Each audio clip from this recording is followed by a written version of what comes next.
if you're doing absolutely fan-dabby-dozy or not. Bringing up the Chainlink charts and seeing that, oh, it just continues to do exactly as we kind of had scheduled for it. Let me just bring it off logarithmic. In fact, it's, sorry, as I try to adjust that, it is actually slightly extended outside of this zone. Is this the time then to really ask questions about whether or not this was a fair representation of the price movement? That looks actually immediately a bit better than it had previously been set up. Let me just show you. Well, it's debatable.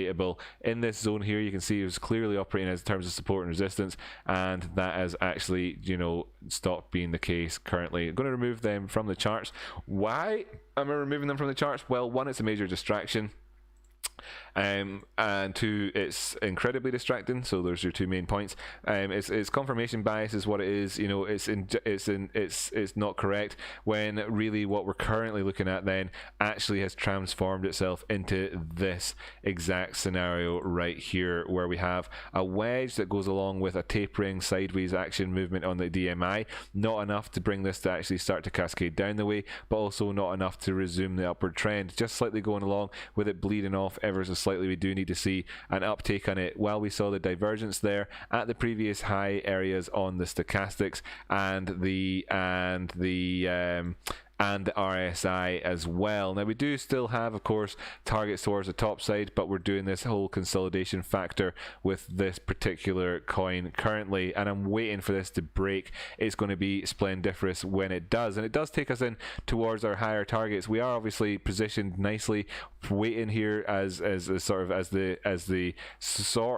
sort of potential hopeful accumulation occurs in this zone. There was one big warning sign that we spoke about recently on the Chainlink charts, and this was the idea of the sort of head and shoulders on the MACD. I'm not a fan of putting that idea out there with any great deal of weight behind it from a sort of, you know, textbook idea point of view, but we are also seeing this coinciding with a cross on the no sure thing indicator as well, bringing the price action back up then and seeing how that really kind of performs for us. Well, we're coming up here with that divergence in a wedge. It's not great, but it's also that whole accumulation thing. We're not seeing the drivers of the market driving the market right now, because in so many ways you could make the case that they simply don't want to actually accelerate price action beyond where they're currently looking. Shout out to Northwest Nerd exactly himself, because he's the type of person that if he had billions of dollars would conduct himself in the markets in this way. Instead, all he really does is just buy Link every opportunity he gets. But I'm sure he's smart enough to know that if you bought it all in the one day at the one time, that you would affect prices, etc., etc. Let's hope that that's the case and we get a measured move off of it, because the reverse scenario, which is also incredibly realistic, is very much true. There's a couple of things that we'll be able to look towards to mitigate any potential risk on that. But we have three upward side targets. First off, 27, 28, 29. We knew all about them. Could we go in for an even higher target of the 2.24? Well, a measured move off the back of this wedge, taking us towards the top side, certainly could deliver on that front. Whoops, I'm always drawing on the charts when I mean to be moving them. But if we were to break towards the downside, then we see that, of course, this takes us down to challenge, for instance, our 50 simple moving average, and indeed the last low that we had in the chart. In fact, I'm going to commandeer that horizontal support line to just pop that in there and say we don't want to see the prices dropping down below that. We know why going back 20 periods in time on the daily here actually, you know, is within the structure of this area, of course. So if I pop on something like the Donchian channels, then you can see this lining up with that horizontal line, of course, off that. So we don't want to see a negative break. When was the last time we saw a negative break? Well, throughout this entire upward period, we've been doing pretty good. There was this period offering you a super duper splendiferous buy point here, but that's a little bit of an erroneous candle, given that, you know, the prices moved at that point from $11 down to $8, and it was one of those fat finger buy moments for everybody on the market. So it was fantastic, and it was a little bit of a resolution from a sort of fakey head and shoulders that we had on the charts. But really, did it break the really significant low? Well, it didn't for us. This here is the really significant low, is not very great. If we break this particular one, then I think the chances of us coming down towards the 200 simple are excessive at that point, and that would be $13. That's a great deal away from where we are now. It's a pretty much 50% drop off in the price.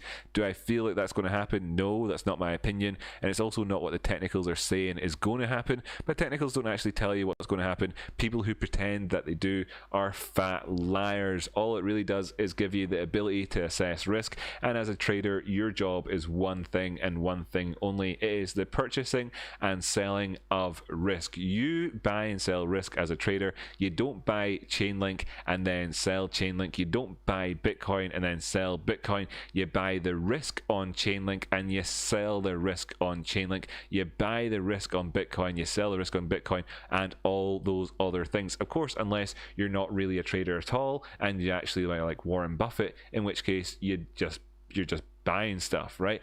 Because you're old and rich. Fantastic. A big set of positive things for him there. But if you're a trader, then you're involved in the buying and selling of risk, and that's all I'm really talking about overall there. We have got, of course, the increased upward movement in general on the price action and various reasons to be positive about those upward side targets that we're talking about overall. Now, if we were to see look for an area, I think I've already made a very good case to say that this is where to draw in your lower side Fibonacci from, and then of course we already know that the high from the other day is clearly the area to be drawing that up to.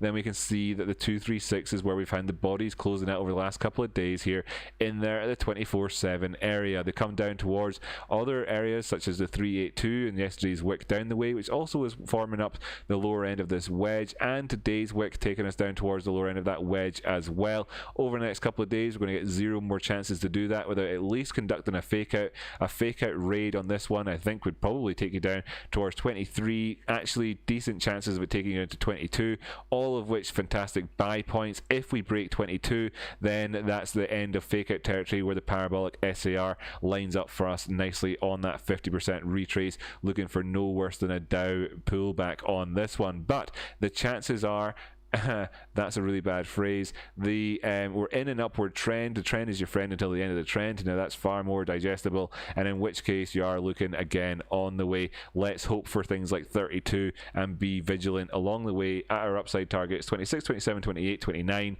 All that stuff we already spoke about in all of the previous episodes. That's got to do with Chainlink, unless you're absolutely crazy and you want me to start doing other things like pointing out that we have got, of course, diminishing volume during a period of consolidation, and area where, of course, we're looking towards higher highs and stayed above the 236, or other things of that nature, like, of course, the downward split that we have over here on the stochastics. Well, we're actually coming in for another sort of trend line basis, finding an area as we see here perfectly, such as that. Now, of course, I could go on all day, but I'm not going to. Instead, I'm going to just leave you with this here on the DMI and say that we are waiting for this to show us the way.